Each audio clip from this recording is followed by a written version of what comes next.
Warning! You're about to experience Metamodernism Uncensored, a podcast for diagnosing the cultural rot of the postmodern world and searching for real truth. It's time to question everything, especially yourself. Welcome to Metamodernism Uncensored, the podcast diagnosing our postmodern world and its cultural rot and attempting to push through to achieve metamodern synthesis. And, usually when we think about taking down a really massive, imposing structure, we have this assumption about how it has to happen. Right, like you need some kind of huge external force. Exactly. Like if you're picturing a towering, corrupt institution or, I don't know, even a literal skyscraper, you assume you need a wrecking ball. You assume you need a highly coordinated engineering team, explosives, a protagonist with a detonator. Yeah, it's a very binary way of looking at conflict. The whole David and Goliath model, right? Right. David has to show up with the slingshot and perfect aim. Because otherwise Goliath just keeps ruling the valley forever. We're totally conditioned to view power dynamics as these collisions of opposing forces. And it makes for a great story. You know, it's a very clean, heroic way of looking at the world. Makes for great statues. But when you start looking closer at history or literature or just the actual mechanics of toxic systems, The whole wrecking ball theory kind of falls apart. it totally gets turned on its head. We start seeing a reality where sometimes the skyscraper's own architectural blueprint mathematically demands that it, crushes itself under its own weight. Which is the defining trait of a structural paradox. The very forces that give a system its terrifying power are the exact same forces that guarantee its implosion. So it's not some accident of history when these things fail. No, it's a feature of their design. And that structural paradox is basically the central mystery we are unpacking today. We have a really dense, fascinating, and frankly kind of explosive single source for this deep dive. Oh, explosive is definitely the word for it. Yeah, it's an article titled Oft Evil Will Shall Evil Mar. It was written by Sean Dempsey, who is an author, a real estate investor, and actually a fellow podcaster in this broader intellectual space. Right, and it was just published in August 2026 on the libertarian website, The Opposition. Right. And our mission today is to explore this really fascinating metaphysical plot device Dempsey brings up, this idea that evil destroys itself. And we're going to trace how he applies this from classic fantasy and horror directly onto the geopolitical realities of 2026. And before we go any further, we really need to set some firm ground rules here. Yeah, absolutely. Dempsey approaches this topic with a level of aggression that we have to address right up front. His article contains highly charged, explicit, blistering political opinions. I mean, he's writing in real time about the current 2026 American-Israeli war with Iran. Right. And he is not holding back. Not at all. He takes direct, unsparing aim at specific polarizing political figures. He's explicitly targeting Donald Trump, Benjamin Netanyahu, Ted Cruz, and the late Lindsey Graham. The rhetoric he uses is intense. I mean, he uses terms like bloodlust and calls the entire military campaign, quote, positively evil. Exactly. So it is absolutely crucial to state, for you listening right now, that our goal in this deep dive is strictly to impartially report on and analyze the mechanics of Dempsey's arguments. We are not here to endorse his political viewpoints. No, not at all. We are not taking sides on the conflict in the Middle East, and we are certainly not validating the specific political rhetoric he uses against these figures. Oh. Our purpose is entirely analytical. We just want to unpack the ideas within the text. We're looking at the architecture of his argument, not, signing a petition. Right, exactly. We want to see how his philosophical lens functions. Setting that boundary is so essential because to understand Dempsey's modern geopolitical thesis, we actually have to start in a really unexpected place. We have to start with the grammar of ruin. Yes. Dempsey builds this fiery political critique on the foundation of a single kind of archaic sentence from J.R.R. Tolkien's The Lord of the Rings. Specifically, it's a line spoken by King Theoden in The Two Towers. The quote is, "Oft evil will shall evil more." Which sounds like a riddle, like it's deliberately obfuscated. Yeah. But Tolkien was a philologist, so every single word in that sentence carries specific weight. Yeah, and Dempsey breaks down the grammar for us because that archaic structure hides a really brutal truth. Let's look at the components. Right, so the word oft doesn't mean always, it simply means often. It suggests a recurring pattern, like a probability, rather than an absolute guarantee. And then evil will refers to an intention that is actively ordered toward domination or control or malice. Right. And then there is mar. To mar, which doesn't mean to instantly vaporize or magically disappear. No, it means to damage, to ruin, to deform, to render something dysfunctional. So stringing that back together, it gives us this profound statement. Often, an intention ordered toward evil will ruin itself. And Dempsey argues that this goes way beyond that comfortable, culturally ingrained cliche that, good eventually triumphs over evil. Yeah, that cliche is comforting. It helps children sleep. But it's a bit of a fairy tale. Tolkien is proposing something significantly darker and, well, as Dempsey points out, something almost indecently amusing once you start noticing it. The idea that wickedness possesses this inherent self-destructive clumsiness, I love how Dempsey writes it. It is not always the saint who destroys the devil. Sometimes one devil trips another while going down the staircase. That image totally shifts the burden of victory. It suggests a toxic system doesn't necessarily need a flawless hero to defeat it. Right. And to illustrate this on a micro level, before he gets into geopolitics, Dempsey brings up a specific scene from Tolkien. He looks at Pippin and his interaction with the Palantir. The Seeing Stone.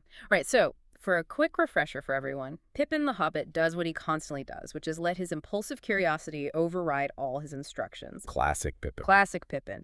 He looks into this dark, magical artifact and accidentally connects his mind directly with Sauron, the ultimate Dark Lord. By conventional narrative logic, this is a fatal error. I mean, he has exposed the entire quest to a being of unimaginable power. He basically handed the enemy the ultimate intelligence victory. Yeah, but then the machinery of evil backfires spectacularly. Because Sauron is terrifyingly powerful, sure, but Dempsey zeroes in on what he calls the peculiar stupidity of the supremely powerful. Right, because Sauron looks at Pippin through the stone and immediately jumps to a catastrophic miscalculation. He assumes that because a hobbit looked into the stone, that hobbit must possess the One Ring. And furthermore, he assumes this hobbit must be held prisoner by Sauron's rival, Saruman. Sauron arrives at this conclusion because it's literally the only narrative that fits into his preconceived notions of how the universe operates. Yeah. He assumes everyone is as treacherous and power-hungry as he is. Exactly. He can't fathom a reality where a creature just made a foolish, innocent mistake out of sheer curiosity. His instrument of omniscience fails to make him all-knowing. As Dempsey writes, it merely allows Sauron to be wrong with magnificent confidence. Oh, I love that phrase. Wrong with magnificent confidence. But, looking at how Dempsey frames this, I have to push back a little on his use of the word stupidity. Oh, how so? Well, Dempsey characterizes it as the stupidity of the powerful. But isn't this less about a lack of literal intelligence and more about, a severe case of metaphysical confirmation bias? Metaphysical confirmation bias. Break that down for me in this context. Okay, think of a grandmaster chess player.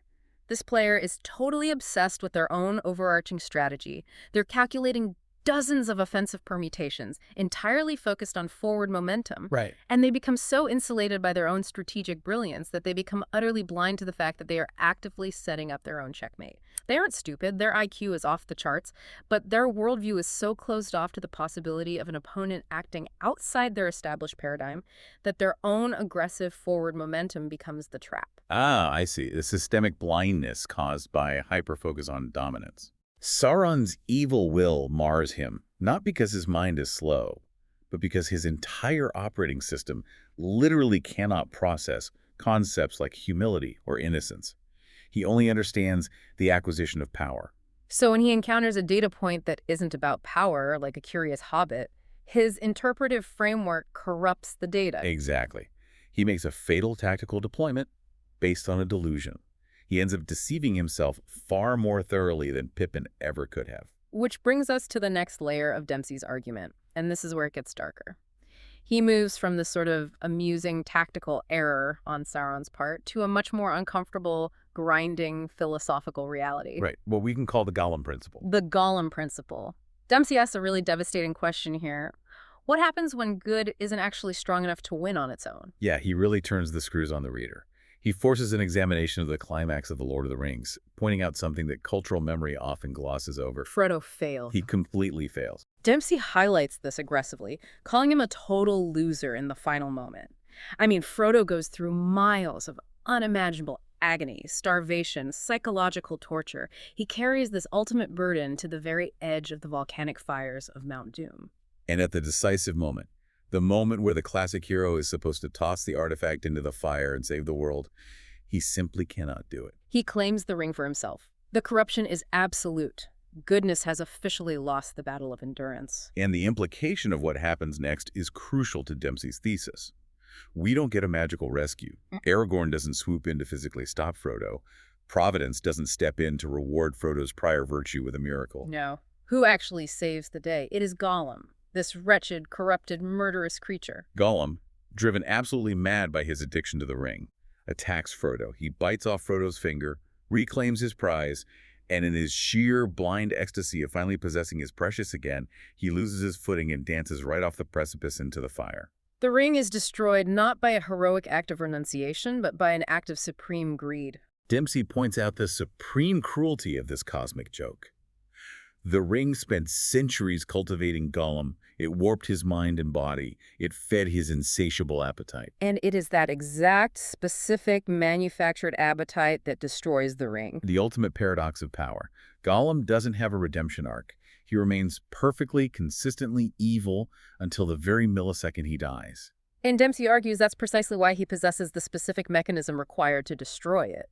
Goodness brought the ring 999 steps, but it took evil's final greedy reach to finish the job. Right. So if good can't finish the job, does that imply good is fundamentally weak? Or does it recognize that evil's gluttony acts as a literal physical force of nature? That's the question, isn't it? It's like, okay, imagine a computer virus. It's designed to infiltrate a network and quietly steal data. But the code is written to be so aggressive, so greedy in how it replicates, that it actually crashes the entire operating system of the server before it can transmit a single file back to the hacker. That's a perfect analogy. The virus's own aggression prevents its core mission from succeeding. It overconsumes its host prematurely. Evil must be permitted one final assertion of itself, and in reaching too far, it pulls itself over the edge. It's a terrifying concept, but strangely comforting when you apply it to insurmountable problems. Yeah. Now, Dempsey knows that if he relies solely on elves and hobbits to make his point, he risks losing the political pragmatists in the room. So to prove this isn't merely a quirk of Tolkien's world building, he transitions to a much more modern, non-fantasy literary example. Right, he brings in Stephen King's post-apocalyptic epic, The Stand. Specifically, he focuses on the ultimate antagonist, Randall Flagg. In The Stand, a plague has wiped out most of humanity, and Flagg is building a brutal totalitarian empire in Las Vegas. And Dempsey notes that Flagg actively gathers all the worst elements of surviving humanity, the cruel, the broken, the violently obedient, the exact raw material of all historical tyrannies. And among this wretched hive is a character known as Trashcan Man. He is a deeply traumatized, clinically mad pyromaniac who lives only for fire and destruction. Desperate for a master, he latches onto Flagg with complete, unquestioning devotion. And Dempsey points out that Flagg makes the classic, arrogant mistake of every tyrant. Flagg assumes that just because a madman worships him, the madman has somehow magically ceased to be mad. He believes he can leash and control pure chaos just because the chaos is currently saluting his flag. Flagg views the madness as an asset on a balance sheet. But madness doesn't have an employer. It retains its nature. Right. So Trashcan Man wants to bring his Dark Master the ultimate tribute. He disappears into the desert and returns to Las Vegas wheeling a live, unstable nuclear warhead. He literally brings a nuke to the tyrant's pep rally. The horrific irony here, mirroring the Gollum dynamic perfectly, is that Trashcan Man is not betraying Flagg. He hasn't experienced a moral crisis. No, he is demonstrating perfect loyalty within the parameters of his own broken psychology. Yeah. He's acting entirely out of love for the tyrant. But he remains a pyromaniac, and he now possesses a nuclear bomb. So at the exact moment Flagg is displaying his supreme power to his followers, the weapon detonates. The kingdom instantly consumes itself. As Dempsey brilliantly phrases it, Flagg's Gollum arrives pushing a nuclear bomb. It's such a brutal image, and it takes this abstract idea of structural overreach and makes it undeniably literal. But it raises a massive question. Do fiction writers just invent these structural defects to give audiences a satisfying resolution, or is Dempsey accurately tapping into an ancient, observable truth about how reality functions? Dempsey argues fiercely for the latter. He shifts from literary analysis to synthesizing what he views as the literal, operational, structural defects of evil in the real world. He provides a list, right? Yes, a list that functions essentially as a diagnostic manual for tyranny and toxic systems. Let's examine it. First, he states, Lies require additional lies. The maintenance cost of deception is exponential. Exactly. You construct one lie to obscure a single fact. Almost immediately, you must generate 3 tangential lies to protect the original fabrication. Soon, your entire energy output is consumed merely by maintaining the fiction, leaving no resources for actual governance. Second defect on his list: cruelty manufactures enemies. For every dissident you oppress, you radicalize their family, their friends, their entire community. You are literally printing the currency of your own opposition, building the army that will eventually march on your gates. Third, pride silences advisors. A tyrant, or even just a toxic manager, only desires confirmation of their own brilliance. So competent people are either fired, jailed, or they learn to just stay silent to survive. That leaves the leader entirely isolated in an echo chamber of their own perceived infallibility, totally cut off from vital corrective data. That loops right back to Sauron looking in the Palantir. He fired anyone who would tell him the truth, so the only voice he hears is his own paranoia. Right. And finally, Dempsey identifies the fourth defect. Power produces the conviction that because something can be done, it therefore ought to be done. The total loss of restraint. You know, reading Dempsey's list of defects, it honestly sounds like the structural blueprint of a Ponzi scheme. Oh, how do you mean? Like in terms of the deception required to keep it going? Yes, the foundational lies, absolutely, but also the unavoidable math of it. Think about how a Ponzi scheme actually fails. It rarely collapses just because some brilliant forensic accountant cracks the code. Right, it collapses from within. It collapses because it physically demands an endlessly accelerating influx of new capital to survive.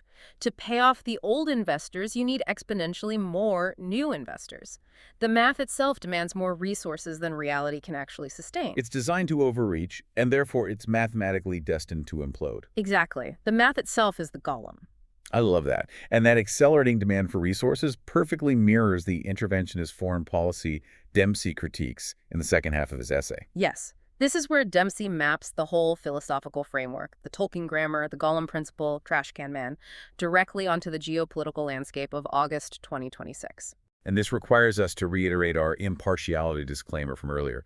We are exploring Dempsey's very specific, highly critical, libertarian, anti-interventionist viewpoint regarding the 2026 American-Israeli war with Iran. We are just analyzing how he forces his literary theory onto these chaotic current events. Right. Dempsey looks at this specific war and argues it is the ultimate real-world manifestation of Tolkien's maxim. He asserts this war was sold to the public as a necessary assertion of, quote, cold, overwhelming strength. It was marketed as a clean, decisive demonstration of power. But according to Dempsey's assessment, it has devolved into a chaotic entanglement characterized by deep political exhaustion, massive economic disruption, and terrifying escalation. And he's uncompromisingly harsh on the architects of this policy. He names Donald Trump, Benjamin Netanyahu, Ted Cruz, and Lindsey Graham. He labels them hawks and warmongers. He categorizes their geopolitical impulse not as strategic necessity, but as a bloodthirsty appetite, stating the entire campaign is positively evil. He delves deeply into the hubris of their statecraft. He argues there is something sublimely evil in treating thousands of human lives as mere pieces on a geopolitical chessboard. To imagine that an administration can smash, starve, and violently rearrange a complex nation thousands of miles away merely to test a foreign policy theory. He is directly linking the behavior of these modern statesmen to the hubris of Sauron. Sauron believed he could move pieces on the board of Middle-earth with absolute impunity, never anticipating that those pieces might possess a logic or desperation he couldn't control. Dempsey is accusing these politicians of the exact same systemic blindness. But, if we look closely at Dempsey's framing here, we really have to pause and ask a critical question about methodology. Sure, go ahead. Dempsey is aggressively mapping Middle-earth onto the Middle East. It is a compelling narrative device, obviously. But does applying a fantasy binary of pure good versus pure evil to highly complex geopolitics actually clarify the situation? Or does it blind us to the grueling nuances of real-world statecraft? It's probably the most vital critique you can level at this type of analysis. Statecraft is rarely, if ever, as morally legible as a Tolkien novel. Right. Leaders often face a menu consisting entirely of catastrophic options. If a leader genuinely believes they are choosing the lesser of two horrific evils to prevent a larger slaughter, does labeling them Sauron help the electorate understand the policy, or does it merely shut down all rational debate? Well, Dempsey would likely counter that the internal justifications of the actors are irrelevant, because the mechanical outcomes of overreach remain exactly the same. The structural defects take over. Exactly. Whether a leader believes they are doing evil or doing necessary good, if the system they deploy relies on endless military escalation, silencing domestic dissent, ignoring human cost, if they exhibit the four structural defects, they are inevitably triggering the Gollum principle. The system will collapse under its own weight, regardless of noble intentions. Right. And if we follow his logic down that path, it leads to a fascinating conclusion. Yeah, if the interventionist foreign policy itself is the ring, in Dempsey's analogy, the intoxicating tool of domination, then who or what serves as the Gollum? What is the specific force that's going to grab this policy and dance off the cliff with it? This is where Dempsey really breaks from conventional political analysis. A lot of analysts argue that the consequence of this disastrous war will be a massive political pendulum swing. Right, the theory that the Democratic Party will rise to sweeping power as a direct voter backlash. But Dempsey rejects that entirely. He Yeah. says that's too neat, too conventional, and misses the deeper structural reality. He writes a very provocative line. The Gollum in this particular story may not be the Democratic Party at all. It may be the Iran war itself. The war acting as its own Gollum, how does an event destroy itself? To understand this, Dempsey asks us to look at the history of interventionism over the last few decades. The interventionist establishment has spent decades successfully compartmentalizing their strategic failures. Dempsey points out that the disaster in Iraq was conveniently blamed on faulty intelligence. The failure in Afghanistan was eventually brushed off as the region simply being too culturally complicated. Libya was blamed on poor execution. Every single catastrophic failure was given its own specific, isolated, explanatory footnote. Exactly. It was never the core philosophy that failed. It was always an anomaly in the execution. And because of that compartmentalization, the underlying philosophy, the belief that American military might, can, and should sculpt the globe, was never truly discredited. The exact same foreign policy experts kept getting invited back onto television to explain why the next war was mathematically necessary. Dempsey refers to them as the loudest voice at the banquet of sin. They never lose their seat at the table. But Dempsey argues that with the 2026 Iran war, this establishment has finally pushed the envelope beyond the breaking point. By attempting to execute this massive, undeniable demonstration of absolute omnipotence, they have accidentally constructed a glaring spectacle of their own profound limitations. The war is simply too large, too economically draining, and too visibly chaotic to be filed away under a convenient footnote. By reaching for the ultimate prize of total regional control, they have engineered a disaster so undeniably catastrophic that it forces the American public to finally break the spell. Dempsey writes about a devastating silence. It's the moment when the public simply stops listening to the polished talking heads on Sunday morning television, looks at the reality of the situation, and asks the one eternally forbidden question. Why the hell are we doing any of this? The anti-war movement, the peace activists, they could never generate enough sustained political force to halt the machine on their own. They were Frodo, exhausted at step 999. But the machine itself, by demanding one more war, one more escalation, provided the irrefutable evidence of its own failure. The architects of the war essentially built their own Trashcan Man. They wheel their own doctrine into the center of the public square and set it on fire. Imagine you're dealing with an incredibly aggressive, over-leveraged megacorporation. Their entire business model relies on hostile takeovers. They buy up every single competitor to establish an absolute monopoly. Okay. But the sheer weight, the massive debt load, and the internal logistical chaos of absorbing all those acquisitions is precisely the mechanism that triggers their bankruptcy. They don't lose because a scrappy competitor built a better product. Exactly. They lose to their own insatiable appetite for market share. Their strategy of total domination was the exact blueprint for their ruin. That is the core of Dempsey's argument regarding American foreign policy in 2026.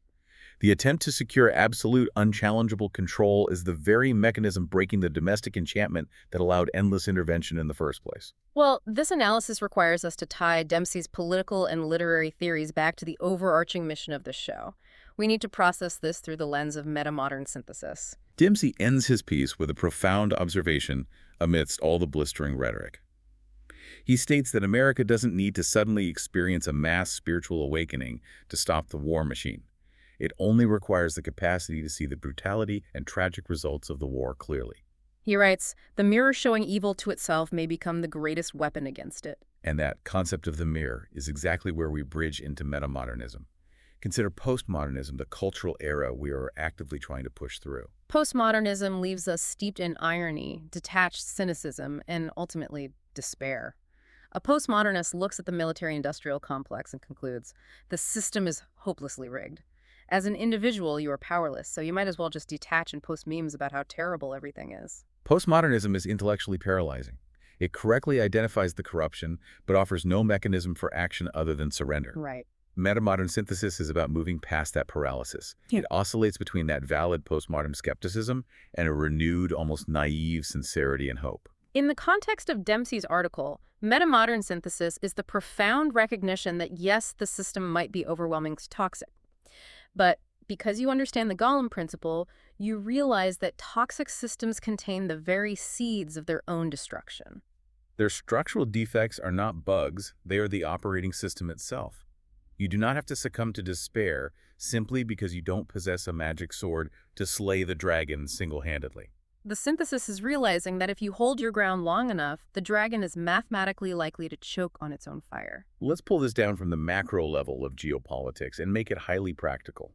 Apply this to an everyday scenario for the listener. Okay, imagine you are trapped in a profoundly toxic environment.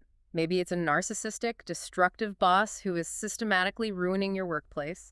Maybe it's a deeply manipulative, bad actor in your community. The kind of person who seems entirely untouchable because they are so willing to lie and cheat without remorse. When facing that kind of localized tyranny, the postmodern instinct is to either quit immediately, surrender and become a sycophant, or become just as toxic as they are in order to survive. But if Dempsey's premise holds that toxic systems are mathematically destined to overextend and collapse, how does that alter the metamodern approach to our own agency? Doesn't this philosophy risk breeding a kind of fatalistic passivity? Like, just sit back and watch it happen. Yeah. Do we just sit back in our cubicles, eat popcorn, and wait for the narcissist to eventually trip over their own ego? No, Yeah. And that is the crucial nuance Dempsey includes by utilizing Frodo as the primary example. Remember the agonizing reality of the story. The ring did not walk itself to Mount Doom. It required transport. Goodness, still had to carry the crushing burden. Frodo had to walk the 999 steps. He had to endure the starvation, the physical pain. He had to physically move the toxic element to the edge of the precipice where it could finally be destroyed. You cannot adopt a posture of passivity. Right.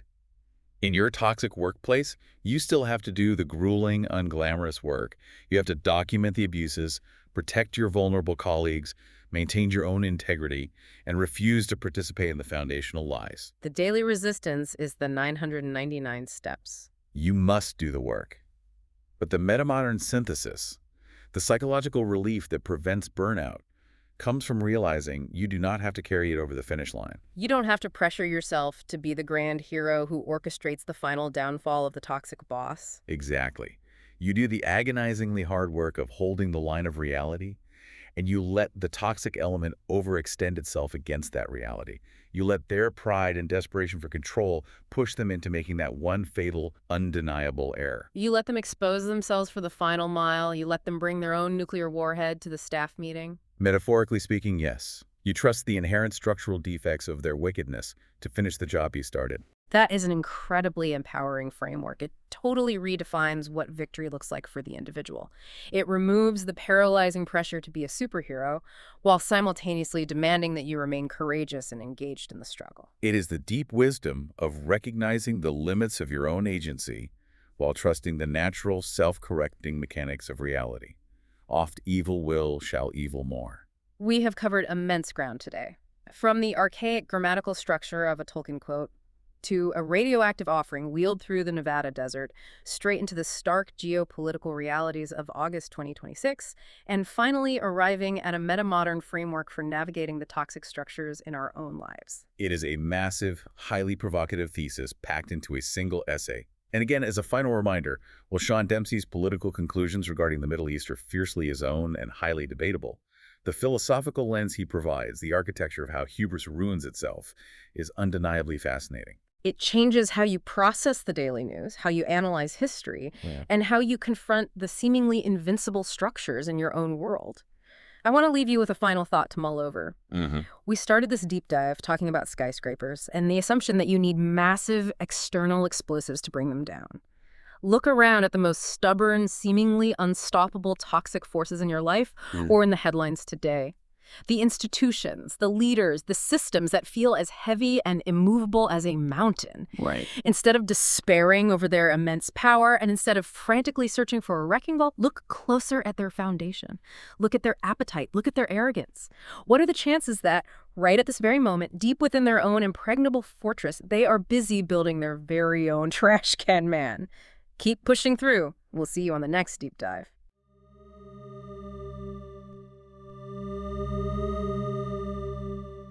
Well, that was today's episode of Metamodernism Uncensored. Thank you for joining, and we'll see you again next time.